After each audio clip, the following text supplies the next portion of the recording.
everyone, and welcome to my channel.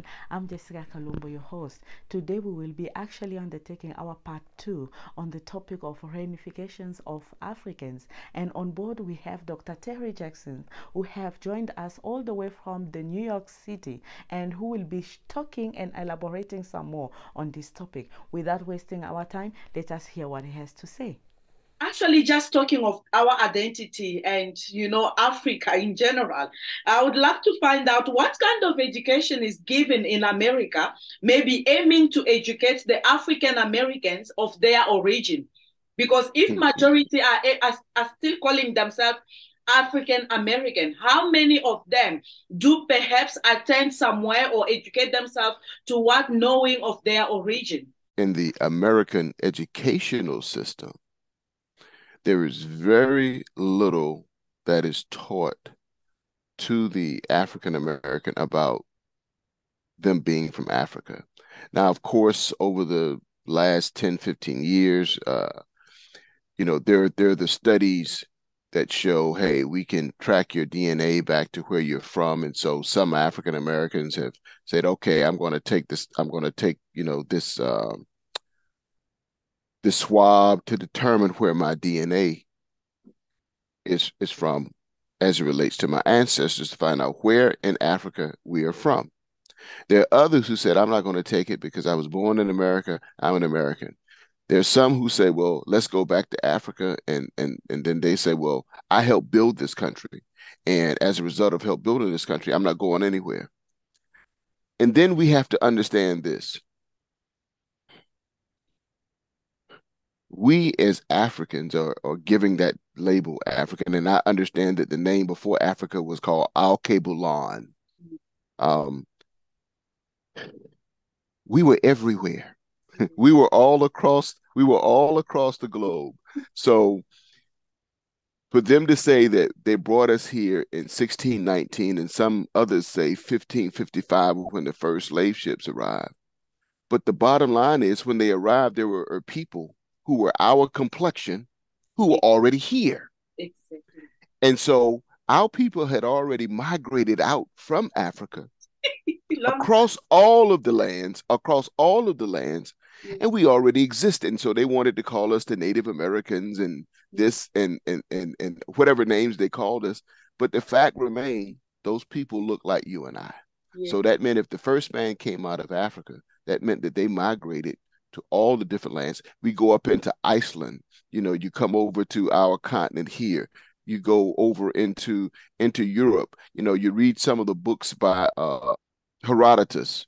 Herodotus himself talked about when they landed, they saw a dark-skinned people that were already on the land. And so part of our challenge is understanding real history based upon true world history versus what we've been taught. Okay, so what we find in the United States is we'll find some of our scholars who have done some of this work. However, their work is not as widespread from about our history as it should be. Okay, their books are not published, or they go out of being published because of the lack of support, or the book publishing company not publishing the book so we can get this knowledge out there. Just here recently in the state of Florida, the governor, Ron DeSantis, has said that in the school system, it will be illegal to teach African American history. So there's a lawsuit that's getting ready to happen, right? And that's all political because he's the governor, he's Republican. What I like to say is there are groups of people who don't want to know the truth. The truth is their quote unquote kryptonite, right? They don't want anything to do with the truth. And every time they hear the truth, they modify or they change the truth to look like them versus what the actual truth is. We know for a fact that we were the original man. We also know that there was a long period of time where the only man that existed on this earth were Africans. True. I love that. Thank you so much. So, on the note, what do you think we can do, to bring African Americans and Africans to live together? When I mean to live together is, we could come up with businesses in a way to raise also the economy within our African continent. We can have businesses that involves our African nations from America, from Europe, from all over. Those businesses could be just in a way to promote our economy or the lifestyles among the African nations. So what do you think we should do in a way for us to unite the Africans, Americans, and Africans within Africa? I think some of that has started. I know in Ghana they had the year of the return, and so there have been a lot of um, black entertainers and other who have been traveling to Ghana simply because Ghana is one of the countries in Africa that where you can have dual citizenship. Okay, so I can be an American and I can be a Ghanaian because I can apply for citizenship there. My understanding is there are other countries in Africa who are about to do the same. I understand that Liberia is one of the countries, and I'm thinking even Senegal because from my college days, I have several friends from Africa who they they live here, they travel back and forth. We've been very good friends. And so we have these types of conversations and we get together on a regular basis. Business is one. It truly takes understanding because there's a myth out there amongst a lot of African Americans that Africans don't like us. They can't stand us. I've heard some people, say that. I've also asked Africans, and the response that I get when I've asked some of the brothers and sisters from Africa is that it's not true. If there are some Africans that kind of look at us a particular way, it's probably because we really didn't fight for our freedom. Okay. And they probably wondered why. Because, of course, in our history, they tell us how it was our ancestors that sold us into slavery. And the more research we do, the more we realize that that's not necessarily true. Because at that time, when tribes would war, they may decide that they want to get rid of, quote unquote, the enemy. But they never thought that when they sold or gave their brother or sister African to the colonizer, they never thought that they wouldn't see them again. They never thought that they were going to be put on a ship, sent across the water to a different land, not knowing. They never thought that that was going to happen.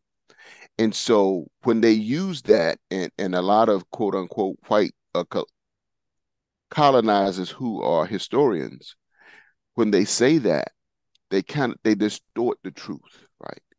There has to be conversation between Africans and African Americans to get the understanding.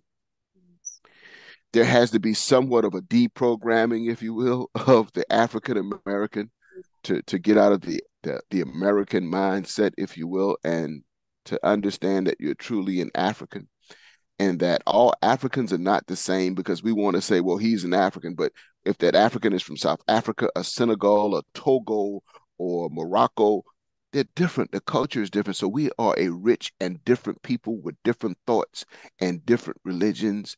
We've been indoctrinated this way as African Americans. What can we take that's good from it to help our African brothers and sisters?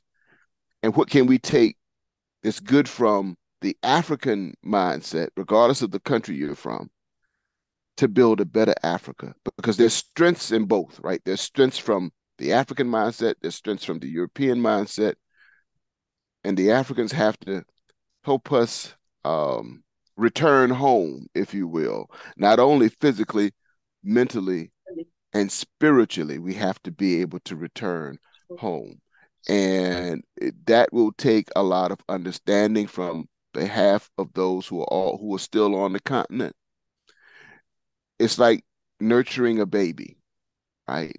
You raise a baby to be a particular way, and it will be the re-raising, if you will, of the African American to understand their African origins, the African spirituality,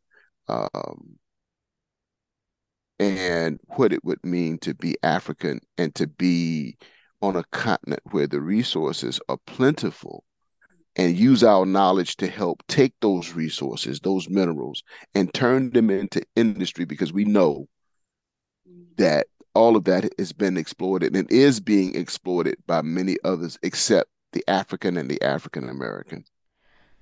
Today's topic has been actually wonderful. How can we bring together the African Americans to live together with the African people living within Africa? This was such a beautiful topic, and I hope that you have also gained a lot of wisdom as I have done today. Thank you so much again for watching this video. Don't forget to subscribe and like my video, and you catch me in the next one where we will be actually closing on this topic and also having an opportunity to understand how we can improve as African people and support each other in a way to live united in Africa, because we have one continent, and so we are also called to live as one people's continent. Until then, bye bye.